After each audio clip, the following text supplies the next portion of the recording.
Welcome to the podcast, Not Your Doc Anymore. I am your host, Darren Watts.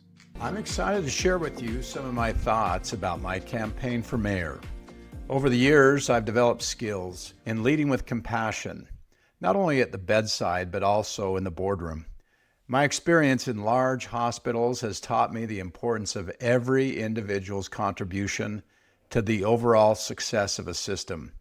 I've truly enjoyed building communities that strive for the greater good.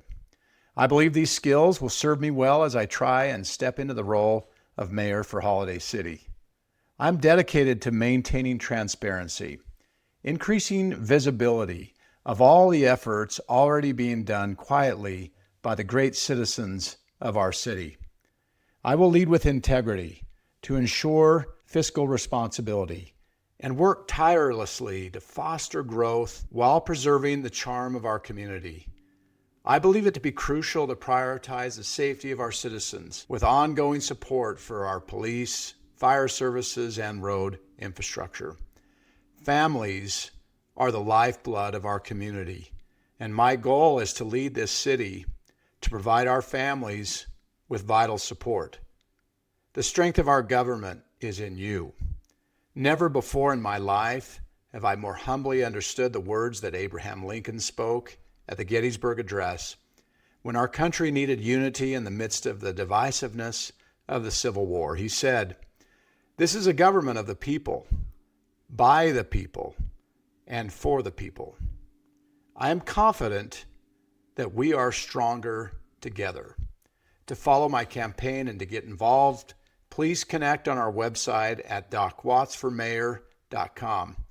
I am convinced through all of my life experiences that together we rise. Here we address the issues essential for your health and provide information to help you become your best advocate. We encourage empowerment through education. I cannot emphasize enough the power of those who understand clinical practice and are in the trenches on a regular basis and have had years of experience. Here to address the topic of bariatric surgery and obesity is Dr. Rod McKinlay. Hey, thank you so much for being with us, Dr. McKinlay. Thank you. I appreciate the opportunity. This is so great. I'm going to just tell you a little bit about Dr. McKinlay. He's a bariatric surgeon practicing at St. Mark's Hospital. He addresses advances in treating obesity, including weight loss surgery and bariatric procedures. Dr. McKinlay also explains how conditions like high blood pressure, sleep apnea, high cholesterol, and diabetes affect and influence obesity. Dr. McKinlay received his undergraduate degree at Brigham Young University in, what was the degree in? It was actually in humanities with an emphasis in English literature. Wow, that's impressive. That's maybe a whole other discussion we'll have another time. That's so great. That's awesome. I loved He it. then went to medical school at the University of Utah. Following medical school, he did a general surgery residency at the University of Arizona and then a minimally invasive fellowship at the University of Kentucky and Maryland. And I just have to say on a personal note, Dr. McKinlay is an amazing laparoscopic surgeon. I was always so impressed with your skills in the operating room. That's very kind of you. Thank you. And it's right back at you. You're known to be an amazing laparoscopist yourself. So that's really great. You're nice to say that. All right, we're going to start in and just hit it heavy, and feel free. I know you have these conversations every day. But let's start by explaining your concerns about the impact of obesity on individuals and how you would define that. Sure. So I think most people are very aware of how prevalent, first of all, obesity is in our society and is in many developed nations. The United States tends to lead out in that. But you asked about the individual, and I think that's where it really matters most. While it's true that about a third of America is in the normal weight category, and a third of America is what you might call overweight, which would be anywhere from 1 to 30 pounds overweight. And a third of America would qualify as obese, meaning a BMI over 30. Now, even in just saying that, we have to define what is a BMI. And most of your listeners may know what that is, but it stands for body mass index. And it's a metric you get when you take your weight and divide by your height. But it is using the metric system. So that's why I usually, when I'm talking to people who aren't familiar with it, will use it, couch it in terms of how many pounds overweight that is. And of course, Yeah. that does depend on your height. But when we look at the impact on the individual, so right there, we just sort of frame the discussion and say, okay, this is a very prevalent issue. We all have someone either in our family or a good friend who fits into these different categories. And we can often see the impact that it has on our loved ones and friends. And in the intro, you mentioned 3 different health conditions that can be significantly affected, like sleep apnea, people who tend to have a body mass index greater than 30 or even 35. And 35 would be like 60 to 70 pounds overweight, often snore at night, especially as they get older. And that limits the quality of their sleep. So they get more tired during the day and they're Hmm. just feeling fatigued. So Yeah. obesity leads to fatigue. And that's just one thing. Yeah. It's great. What are the main criteria that you use to determine if someone is a good candidate then for bariatric surgery, since that is your area of specialization? Right. So, given the fact that it is such a prevalent condition and that it's so impactful, I mentioned sleep apnea, but you talked about earlier high blood pressure and diabetes, type 2 diabetes. In fact, there are many patients in America who are type 2 diabetic or pre-diabetic, which means they have high risk of going to diabetes. So we do use these health related, we call them comorbidities, which is a fancy term to just say an obesity related condition, Yeah. something that is made worse by or brought on by extra weight. So we look at a weight criteria if someone's going to qualify for surgery. Typically, that means your BMI would be 35 plus, meaning over 35, with a weight related problem, such as type 2 diabetes, obstructive sleep apnea, using a CPAP machine, for example, at night, Mm. significant high blood pressure requiring medication, or high cholesterol. Those are the kind of the big 4 that you would have to qualify for surgery if your BMI is between 35 and 40. In other words, if you're anywhere from 60 to 100 pounds over ideal body weight.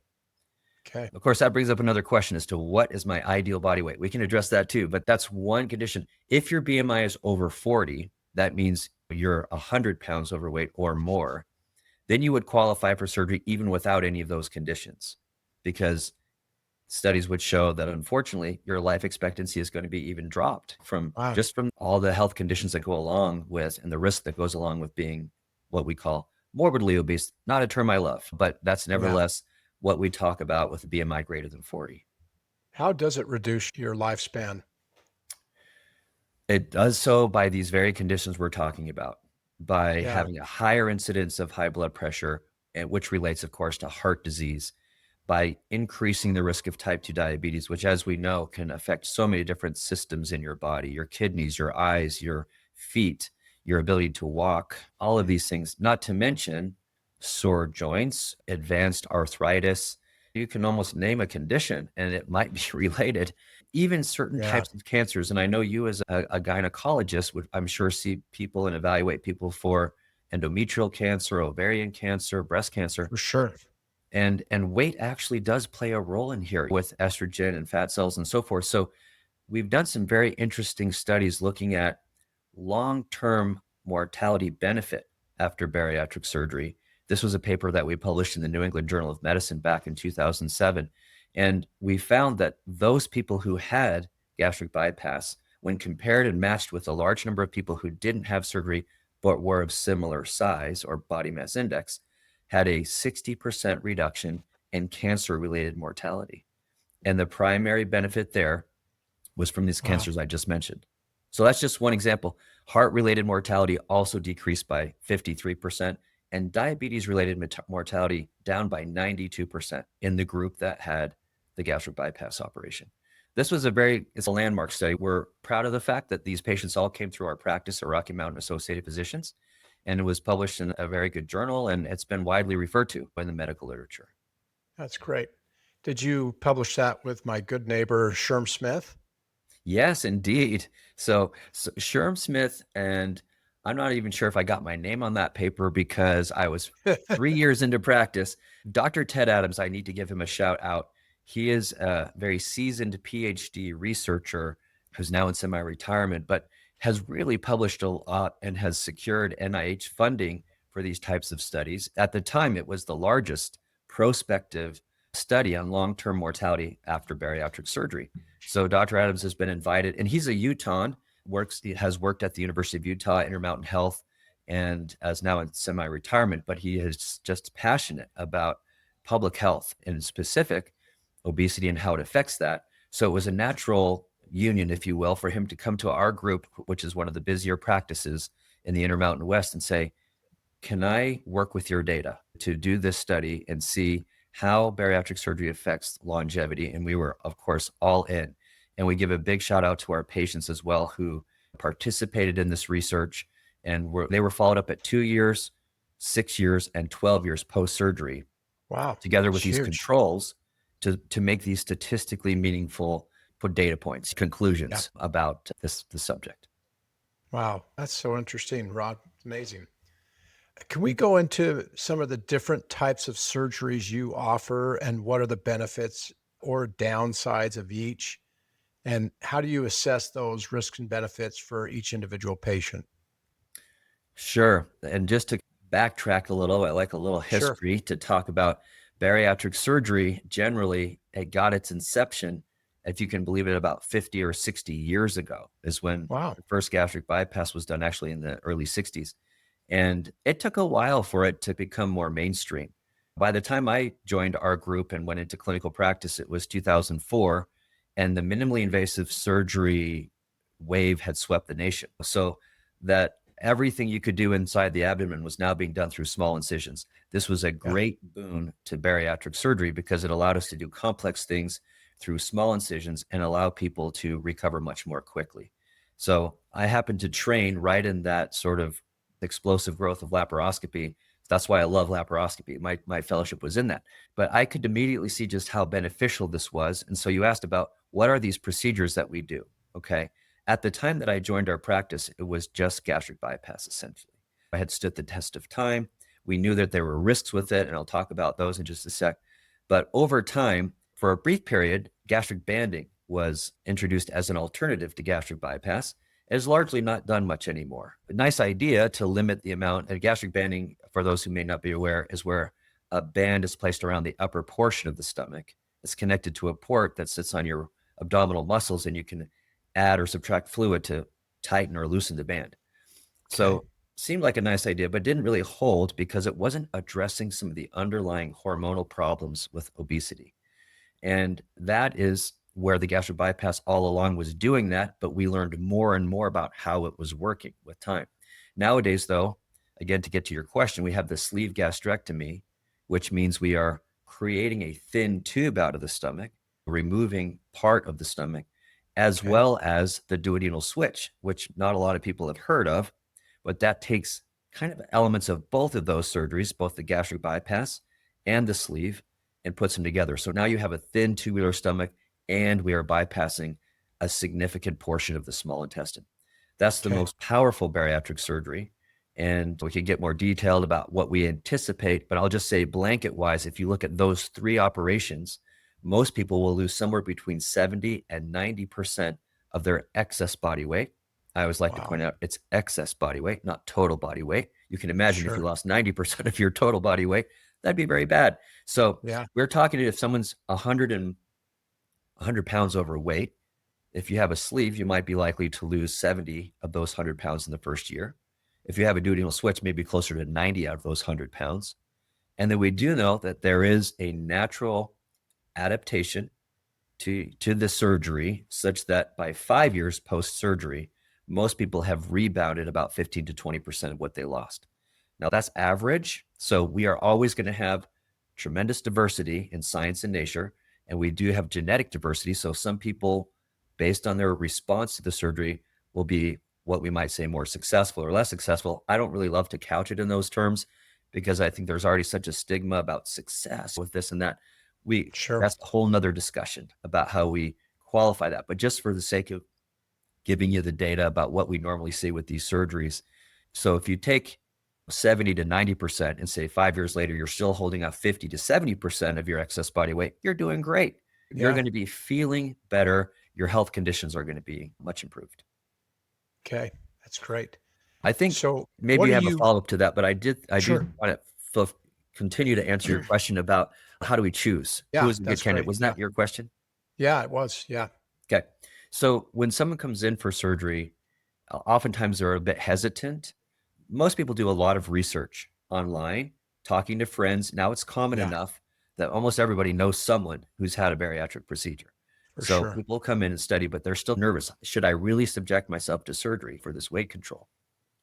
So we'll have a good, honest discussion with them about what their concerns are and determine, first of all, that they're a good candidate for the surgery. And then we give them an informed discussion. Usually it's an hour or two, frankly, where we go over the different risks and benefits of each of these operations Wow. and ask, well, okay, what are your goals with surgery? What are your health goals? What are your weight loss goals? And let's match you up with a procedure that fits those goals. And then we will support you in your efforts, not just at surgery, but essentially for life. But we do quite regular follow up for a number of months and years after. That's great. How often are you following up with your patients?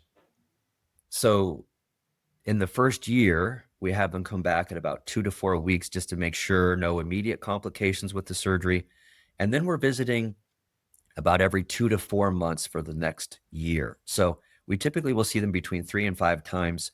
Usually we schedule about 5 visits in the first year. This is their active weight loss period. This is where people really are dropping pretty quickly. People can lose easily 50 pounds in 3 months.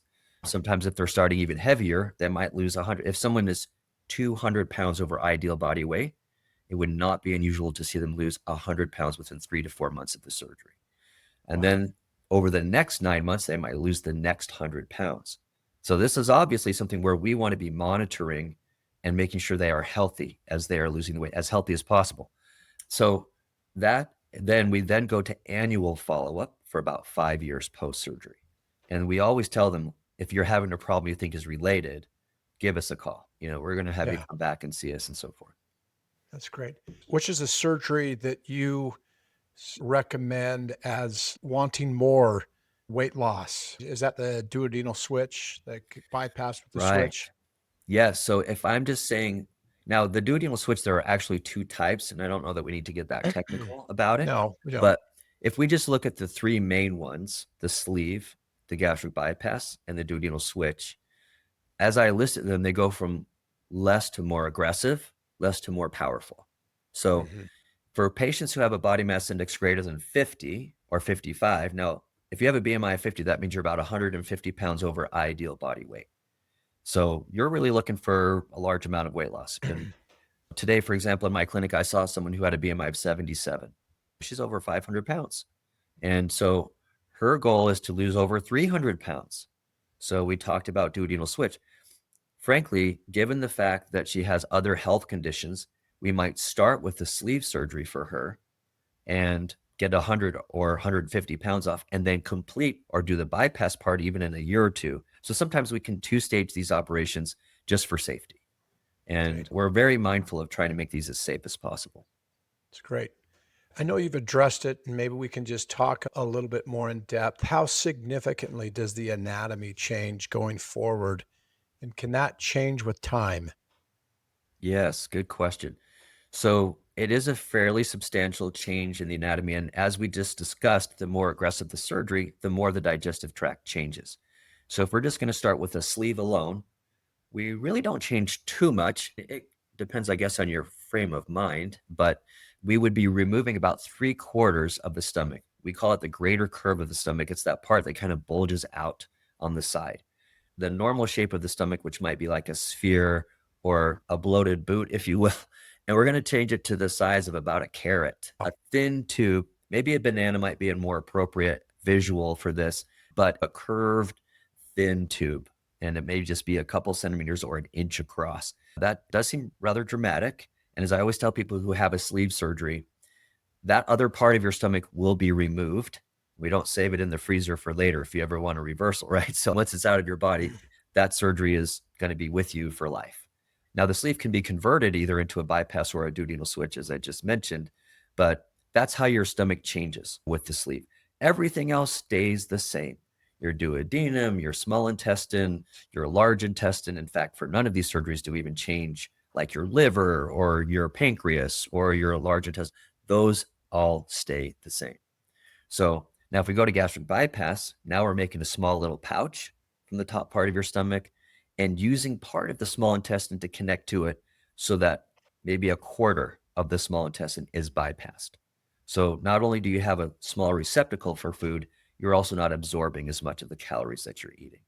So Yeah. this is also a significant way in which the digestive tract is changed. And then finally with duodenal switch, same concept as we said with a thin tubular stomach. And then we bypass even more, up to 75% of the small intestine. Hence, it's the most powerful surgery. So again, with that, patients have all kinds of questions. What does this mean about absorbing my medications or absorbing food, nutrients? And of course, you can, and the vast majority of patients have no problem absorbing their medications, even with that more powerful surgery. So you can stay on the medications you're on. Actually, hopefully, you can off a lot of your medicines because that's what people's goals are. If they're on 3 drugs for high blood pressure, maybe we'll see it go down to 1 or possibly none as they lose a lot of weight. Yeah. Yeah. So that's another benefit. That's awesome. I know you answered this just a little bit, but how does the bariatric surgery impact the quality of life and longevity for patients? I'm assuming there's some moments when you're going from losing 100 pounds in a short period of time. That's got to be tough. So, how does that impact them? Yeah, that's really good to ask because it is true that in the early stages, there's often a period of transition where people do feel fatigued. Having said that, most people are back to work within 2 to 3 weeks of the operation. In fact, our Wow. goal is to get people back to work in 2 weeks. And I say, you're not going to be 100%, but you'll probably be 80 or 90%. And your mind will be thinking, and we want to get you off the couch and not watching pizza commercials and everything that you're missing because that's hard. It's hard to change that way, but the surgery really does help. We haven't really gotten into the hormonal changes, but suffice it to say, they strongly reduce appetite, including cravings for things. But to talk more about the recovery, yes, you're going to have a few weeks, maybe to a couple of months. And with the more aggressive surgeries, it might even be several more months before you feel like you got that spring in your step back. But it will come. It comes back. And when it does come, then all of a sudden it exceeds what you had before surgery because now you can climb a flight of stairs without getting short of breath. And you're Wow. sleeping better because your throat and the soft tissue around the neck and the throat is melting away and it's opening the airway. And now you're breathing in better oxygen at night, which leads to better daytime alertness and energy. And literally, I'll have some patients be like, Doc, I don't know what to do with my energy. Like, Wow. now, I'm not saying everyone's like that. Sometimes I get I'm really struggling through this first couple of months, but almost everybody in time gets to that spot where when I ask them, okay, how's your energy now? And sometimes they'll say, well, I'm still struggling. Is it better or worse than before surgery? They'll almost always say it's better once we're Yeah. past the first 3 or 4 months.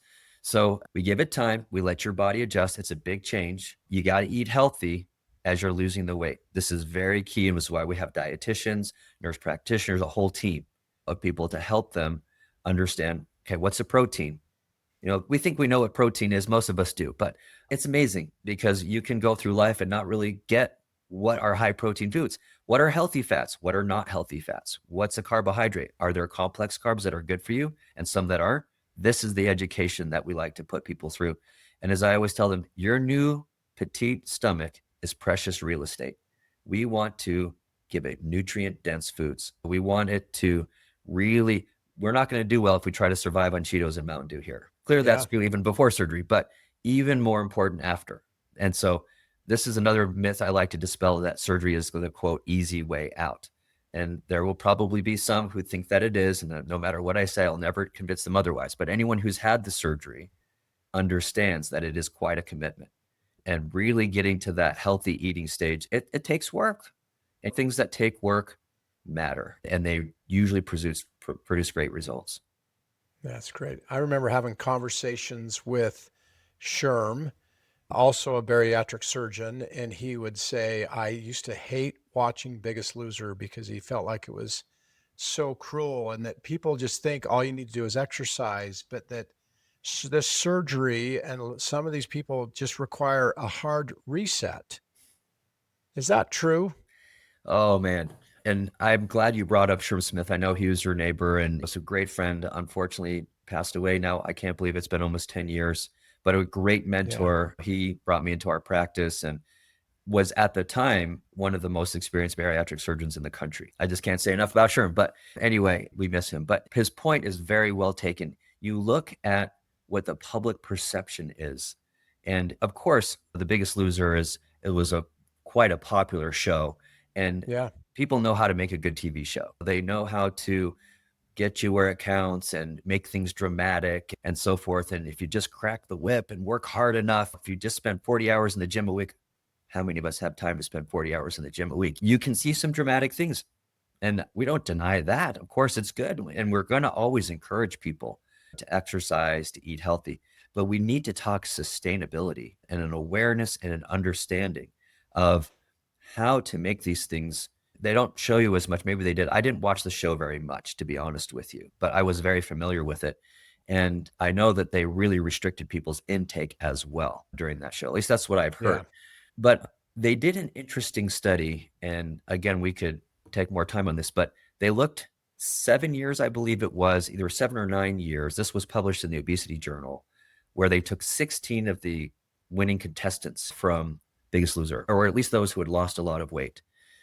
7 years after they went through this dramatic, tremendous, and of course, people are tipping their cap to their weight loss, they had regained on average 80% of the weight that they had lost by Wow. 7 years after the fact. And I don't view that as a failure on anyone. I just view it as a misunderstanding of the genetics and the true nature of metabolism. And one of the patients who had not lost had come to understand this and went and got a gastric bypass and was doing a lot better with his weight maintenance because I think he had understood and done a lot of research and figured this is genetic and hormonal. Now, I'm again not here to say that there aren't those who, through concerted efforts at diet and exercise, will be able to lose a significant amount of weight. The CDC has done studies to show that about 3% of the population is able to lose. Now, we haven't even talked about GLP-1 drugs or anything like that, but it just Yeah. through diet and exercise alone to lose, say, 50 to 100 pounds and keep it off for more than 2 years. The number of patients, if you just look at the studies, it's about 2 to 3%, maybe Wow. more on certain studies. So what does that tell you? Does it tell you that 97 to 98% of people just don't know what's up when it comes to eating? I don't think so. This is what I notice in practice is that I love my patients. I love the dedication they have and their willingness to be courageous and do something for their health. And honestly, many of them, sure, we all have things we can do better with our eating. We can make Yeah. better choices, all of these things. But these are often executives, former athletes, people who are devoted and very hardworking homemakers.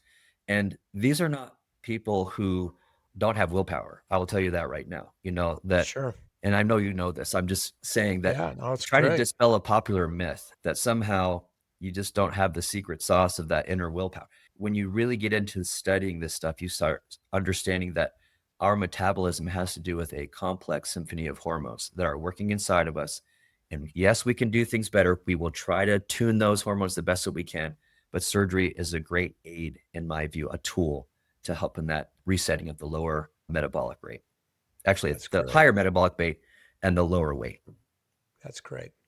What are some of the potential risks or complications that you have seen associated with bariatric surgery? And are we seeing those numbers decline as we've seen the advent of laparoscopic surgery and things like that? Okay, we want to make sure I got your question right at the first. Did you say talk about some of the complications that can occur with bariatric surgery? Yeah. Yes. Okay. And then maybe talk into what's going on with the field, and especially in view of these kind of newer drugs that are out now. Let's maybe not talk about those drugs yet. Let's just talk about some of the potential risks of the surgery or Sure. Okay. complications. Absolutely. These are very important to be aware of. And we have several classes before we would have an operation. Having a bariatric surgery isn't like going to your doctor and saying, my gallbladder hurts. They do a study, you have gallstones. 3 weeks later, your gallbladder's out and you say goodbye to your surgeon and we're done. We might call that extirpative surgery. When we're taking something out of the body, not many things can go badly after that when your body adjusts to it. We take out your Yeah. appendix, we take out your gallbladder. You know about taking out the uterus. The uterus isn't going to come back to haunt you because it's gone, right? So Yeah. that's one type of surgery. Now, when you have reconstructive surgery or you're changing something on the inside of the body, like the digestive tract, or we could even say a hernia, where you're bringing some muscle layers together, things can break down or there can be issues as you've reconstructed. It's a miracle to me how well people heal after this Yeah. surgery, I generally agree. speaking. But it is also true that complications can occur, like bleeding. Like these are typical surgical risks, right? Like bleeding, infection. But if you want to talk unique to bariatric surgery, we might have to talk about a leak, anything from inside the stomach or small intestine getting out into the abdomen. This is not good, obviously. This has Yeah. caused significant infection. Fortunately, our leak rates are about 1% or less on these Perfect. surgeries. We do a lot of intraoperative testing with scopes and things to make sure that there won't be a leak. But even in the best of hands, we can see those occasional leaks. Revisional surgery, if someone has one form of bariatric surgery and they're going to another, the risk does go up a little bit. So we have to talk Hmm. about that risk benefit ratio. And then I think another big category we should talk about is nutrition, that there are nutritional risks, especially with some of the more aggressive surgeries. To a moderate degree, bypass, but even more so with duodenal switch. Common things that primary care physicians will take care of, and we do too to a degree, are iron deficiency, vitamin B12 deficiency. So we really, especially for premenopausal women, recommend iron supplementation, so that they are less Yeah. likely to become iron deficient.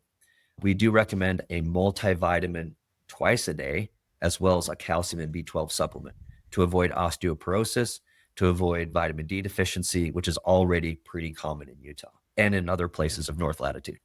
But duodenal switch has about a 2 to 3% rate of malnutrition. So out of 100 patients who have the operation, 2 or 3 will probably require a revision of the surgery where we actually go in and modify it to bring more bowel into circulation so people can absorb more nutrients. You have to stop me from talking sometimes because I do love talking about all this. Even in No, this is complications, I great. think, because even with complications, it's like you've got to put it into perspective. And interestingly, I don't know about you, but patients sometimes come in and they are so anxious and scared about surgery. Am I going to make it through the operation is a common question. And I Wow. just reassure them, yes, because when it comes to mortality risk, and I'm like, you know what? We might as well talk about it because everybody is afraid when they go into surgery. Am I going to make it through? And the answer is yes. Okay. So a gastric bypass, for example, when it comes to operative mortality or your risk of dying of surgery, is the same as gallbladder surgery. Wow. So it takes people back, really? And I'm like, yeah, anesthesia has come a long way. And so have the surgical techniques. We're going through small incisions. You're going to get through the surgery. Now, one of the other potential complications, like for example, could be a blood clot. That's even more common in joint replacement surgery, like knees and hips and things. But people who are overweight do have a little bit of a higher incidence of blood clots. So we have to be very careful getting people up and walking after surgery. And that's all part of the program. Okay. That's great. You can talk as much as you want. I think whatever you're saying is amazing. Cool. With the increasing popularity of medications like Ozempic and those GLP-1 medications for weight loss, how do you see this impacting the field of bariatric surgery? Yeah, excellent question. And now we've had several years with these drugs on the market, and we have actually seen a decline in bariatric surgery volume because what person isn't going to be just a little bit more inclined to say, I'll do a shot once a week as opposed to having a big surgery? And frankly, I do want to, at the outset, say that in my view, some of your listeners may remember fen-phen. Okay. That was one of the most popular and Yeah. effective drug combinations. It was in the mid 90s. Bariatric surgery took an immediate hit. What was happening 3 years after fen-phen? It was being recalled with a class action lawsuit because of, I'm not saying that's true for these newer medicines, but it did have a chilling effect on the weight loss drug market. Now, you can hardly watch 2 hours of TV without seeing some sort of gimmick coming your way with how you're going to lose 25 pounds in 6 weeks. But getting back to these things. So it was the fenfluramine, which is part of the phentermine-fenfluramine combination that had these bad side effects. So phentermine is still used. It can cause some jitteriness of the heart, but not, in other words, some higher heart rate, some irritability. But phentermine is still commonly used and less expensive drug.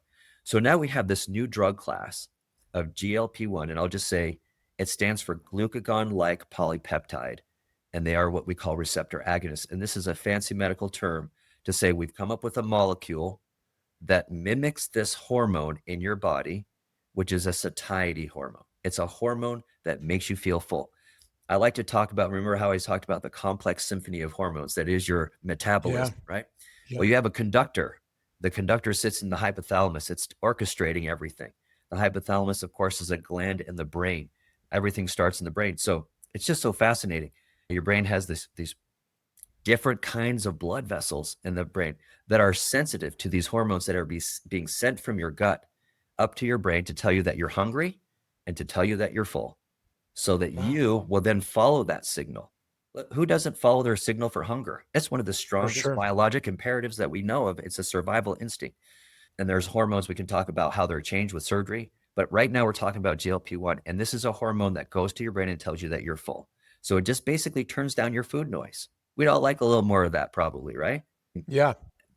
And so when they came up with this molecule, and it was initially branded as Ozempic for type 2 diabetes, now it's branded, and the generic is semaglutide. Some people say semaglutide. I say semaglutide. Tomato, right? So it's the same drug, but basically it's now it's also branded for weight loss under Wegovy. So Ozempic, Wegovy, semaglutide, all the same. This is a GLP-1 receptor agonist that tells your body it's full. And what we see, most of the studies will show about a 13% total body weight loss with this drug if you give it for 6 to 12 months.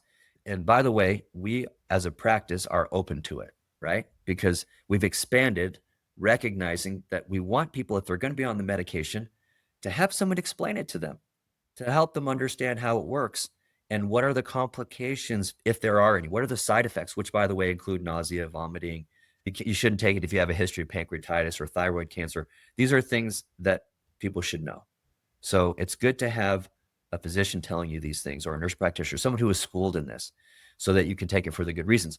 So let's just say someone's 200 pounds and they lose 13% of their total body weight. What does that mean? They're going to lose 26 pounds. That can be a huge difference for some people. Yeah. So I think these medications are very helpful for people in that category of BMI of about 28, which is about 20 pounds overweight, up to maybe 30, 33, 34, 35. Doesn't mean you can't take it if your BMI is 50. In fact, it might help you get your BMI down to 45 or 42, but you're still going to be qualifying for surgery. So we are seeing more now of a marriage, if you will, of medicine and surgery, especially for those who have we might call it hardwired obesity. In other words, it's very genetic. They come from a long line of heavy people. And even bariatric surgery, as most of your listeners probably know, if they know someone who's had their surgery, they know someone who's gained significant weight with it. So it's not a magic bullet. Sometimes these medications can be very helpful in helping people maintain their weight. So I've said a lot there. There's another one that's out there people have heard of called Mounjaro or Zepbound. Now that takes the GLP-1 drug and adds another peptide called GIP, gastric inhibitory peptide. And that further augments their weight loss. So now we're talking people getting close to 20% of their total body weight off, which pretty darn good. I mean, surgery is like 25, 30, 35%. So the thing about medicines, though, is that once you stop the medicine, then a lot of people describe significant hunger returning and weight rebounding. So when they say, Doc, am I going to have to be on this drug lifetime? I say, lifetime is a hard word. Sometimes we use indefinitely. Like for now, yes, we're gonna keep it going. At least that's the intention now. The other thing with these drugs is they can be very expensive, and not all insurances plan. I don't know if you're aware of this, but 1 in 8 Americans is either on them or has been on them in the last several years. It's crazy. We haven't seen this for a long time. And so insurance plans are pulling back of their coverage sometimes because they can't afford to keep people on these drugs as much as they are. So are they helpful? Yes. But And then we get into other issues about how expensive and if you go name brand or not. So that's maybe another discussion. But so the take home messages here are they can cost a lot, especially if your insurance doesn't cover them. It can be really helpful, but there are side effects like nausea and vomiting for some people. And if you stop them, then you're likely to see a fairly significant amount of weight rebound. Okay. Wow. So have you seen then a shift in the types of patients that are seeking bariatric surgery since these medications have become a little more prevalent? That's a great question. And I don't know that I have seen a change in the types of patients. Still seeing everyone from former athletes to homemakers to people you meet on the street, your friends and neighbors. What I am seeing are a lot of people going on the drugs, some of whom who may not even need it. This is not news. This is Hollywood hitting people saying, well, gosh, my BMI is 26, but I'd really love it to be 22. So in other words, I might be 5 or 10 pounds overweight, but I want to be 15 pounds into the safe zone and I want to look. Yeah. So at that point, it gets started getting bought up by people who may not have the medical need for it as much, but they are willing to pay for it, as we all know. That's how I would say things have kind of changed. Those aren't the same people. Occasionally, I'll have someone come in, their BMI is 35. They don't have many weight related problems, but they say, Doc, I have tried so hard. But I don't feel bad offering them a procedure because that's 60 to 70 pounds overweight and they are at higher risk for things. And I will tell you, even with a patient with a BMI of 30, if they have type 2 diabetes, studies have been done to show that you can radically decrease someone's, or in other words, improve their diabetes, even make it go away.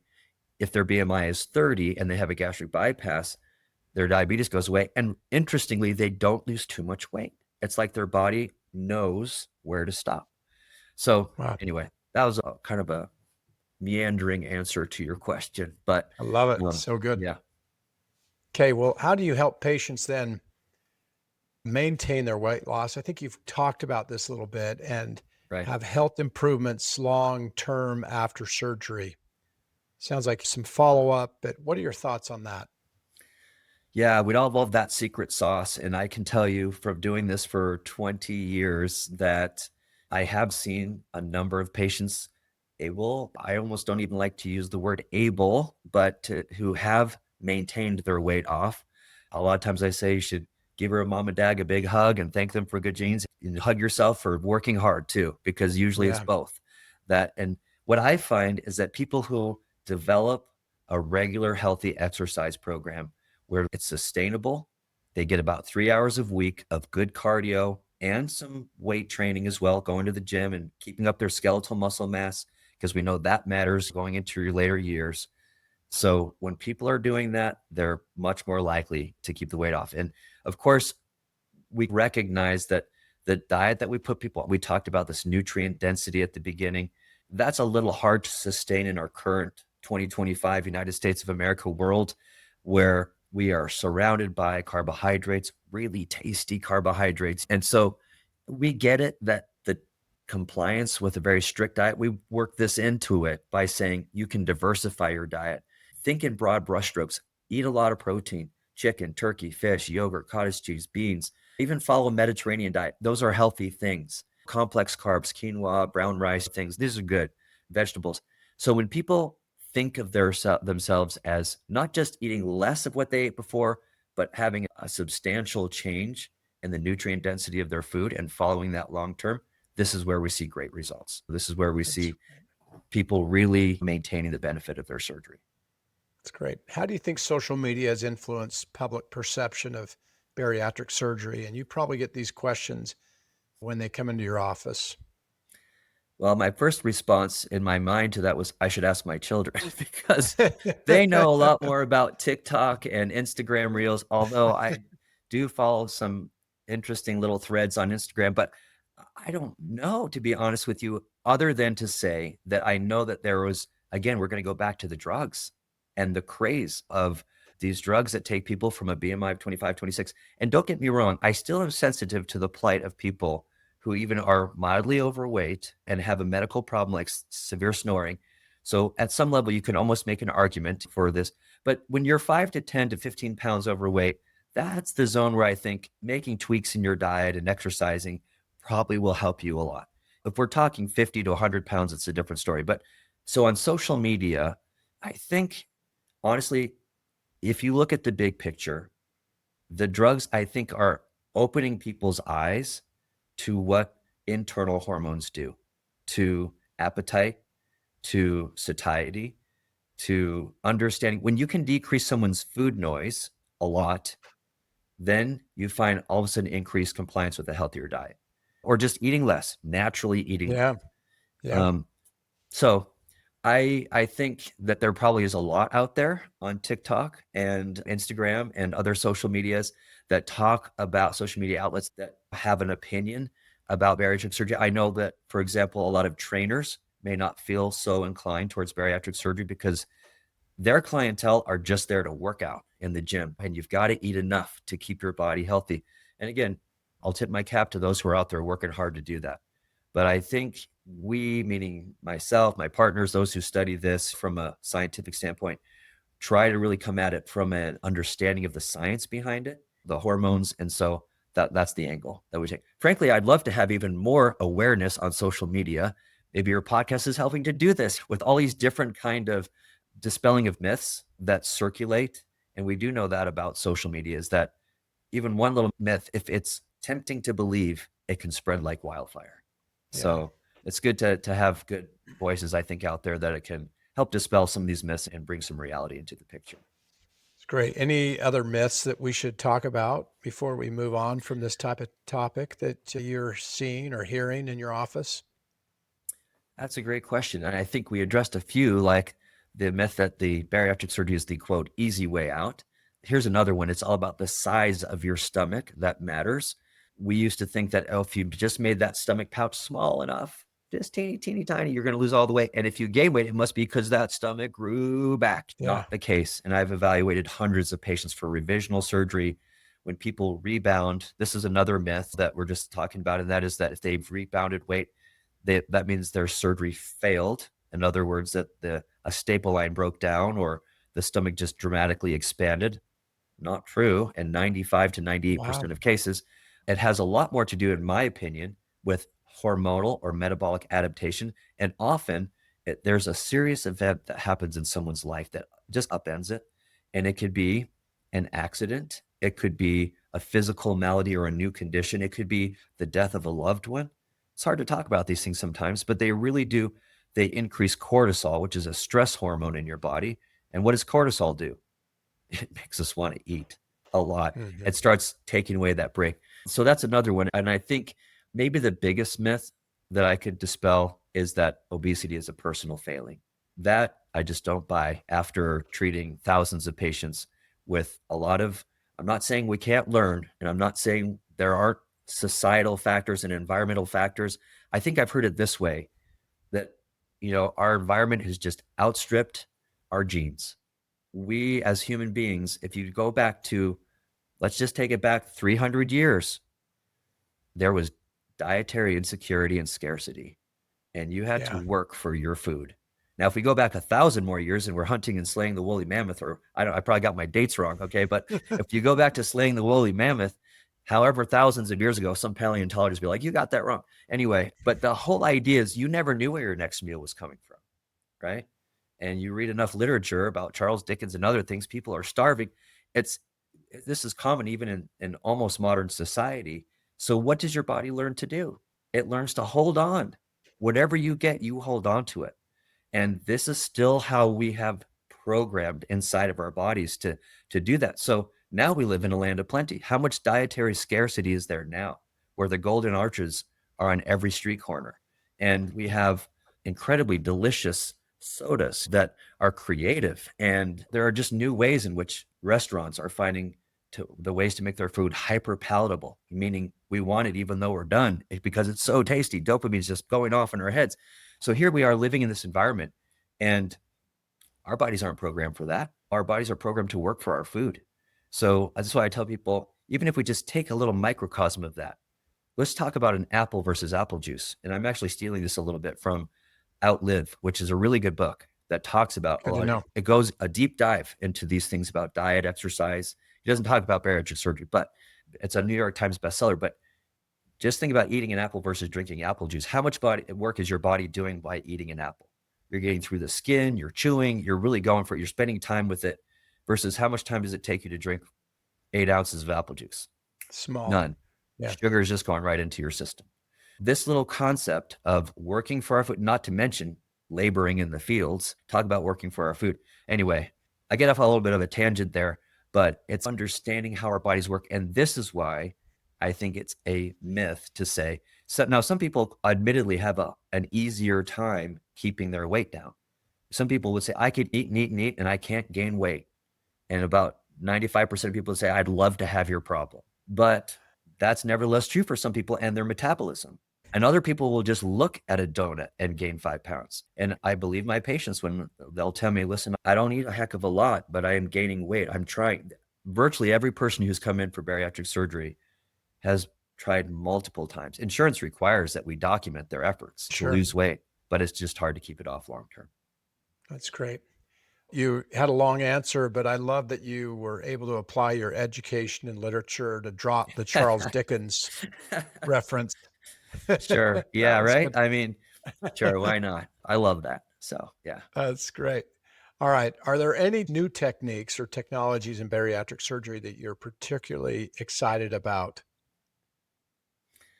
Right. So now this is an interesting one because as you're very familiar, and we've actually had this conversation before about robotics and how robotics is a very interesting and technologically advanced platform, which I think is great to help people in whatever field they are going from an open to a minimally invasive platform.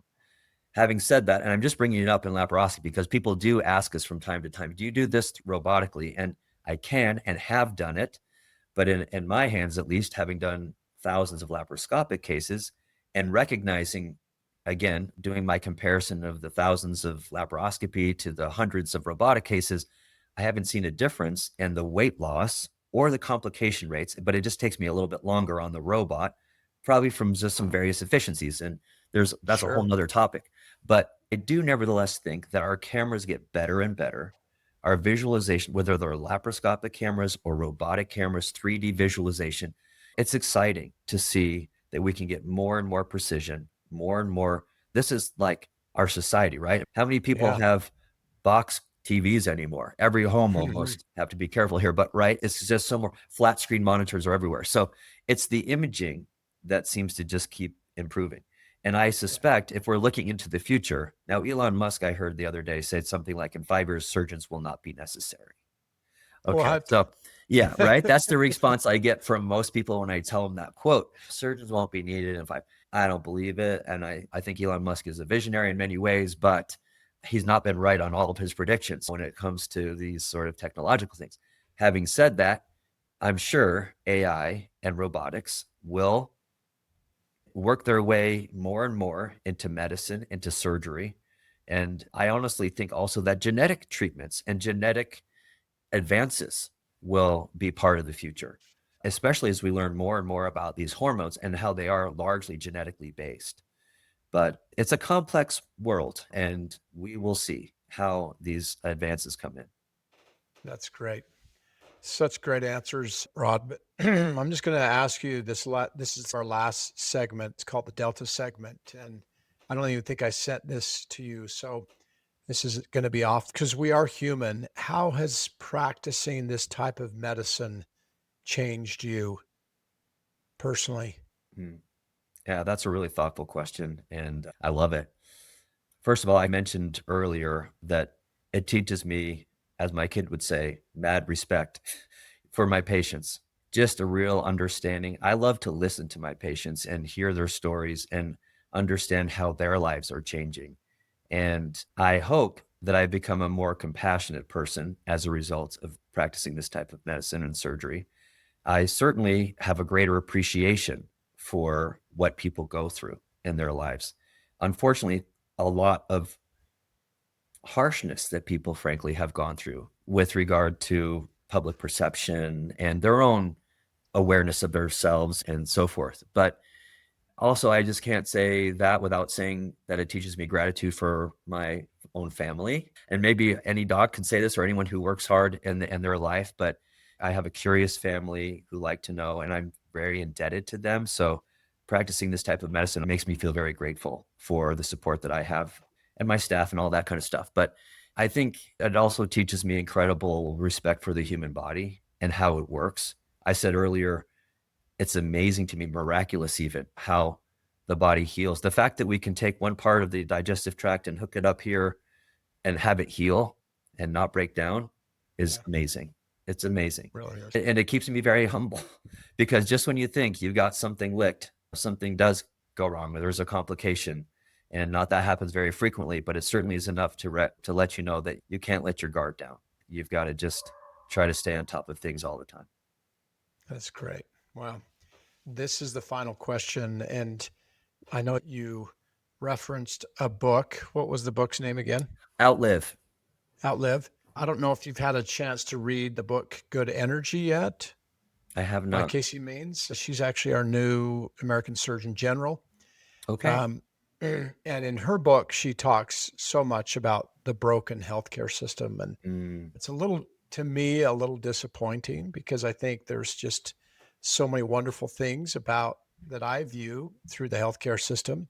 mm. But if you were to change anything about our current system, because I think those who work within it, our providers within it, really have a great understanding of what needs to happen, what would you change? What would I change about our current healthcare system? Okay. I think maybe I'd start with helping more people gain access to needed services. And I know that's a complicated answer and it can have a lot of different ways. There's maybe a lot of different ways to accomplish that. But when I think specifically about my field of bariatric surgery, I think that many people want to proceed with it, but can't because they do run into hurdles. Fortunately, nowadays, it's not so much insurance as it was before, but I think that expanding access to healthcare would be one thing. Now, how would I do that? I don't know that I'm qualified to say. I don't know what other people would think of this book. It's called Chat GPT MD. And I have a brother actually who's an ENT surgeon in Texas, and he is really into AI platforms. And he's younger than I am by about 7 years. So he's a little bit more on. And I just think of all these surgeons coming out of residency now, or physicians generally, healthcare providers, NPs, you name it, coming out of training and having to grapple with an interface, the artificial intelligence. How is that going to play in? And in this book, ChatGPT MD, it gives some hope and promise to where healthcare could become more personalized. So if I'm saying, how would I change our current healthcare system? Sure, I would give more access, hopefully more technology to people. Look at how confusing it is. Like, educated people can't understand their hospital bill or their invoice or who's paying for what and how much. We need more transparency, as far as what the actual cost of healthcare is. We need greater personalization of medicine, I think. So anyway, you asked me a good question and I'm just reaching at all these different things. But Good. anyway, in an ideal world, we'd work on all of those things, I think. That's great. I love it. Well, you've been amazing, Dr. McKinley. I'm just going to use this as our final charge to encourage everybody to use this knowledge to go forward and improve your health. Seek out a healthcare provider that can get you the most appropriate evaluation, or urge a loved one to do the same. If you are a healthcare provider, go forward with greater knowledge to deliver the best healthcare in what I think is one of the most vulnerable and essential interactions with those who are entrusted to your care. We must clarify that the medical advice or procedures do not substitute for your own professional medical consultation. In addition, listeners or viewers need to be aware of the limitations of the information that we provided generally. And this is also for you. You can find this on Apple Podcasts, Spotify, Amazon Music, and YouTube at Not Your Doc Anymore.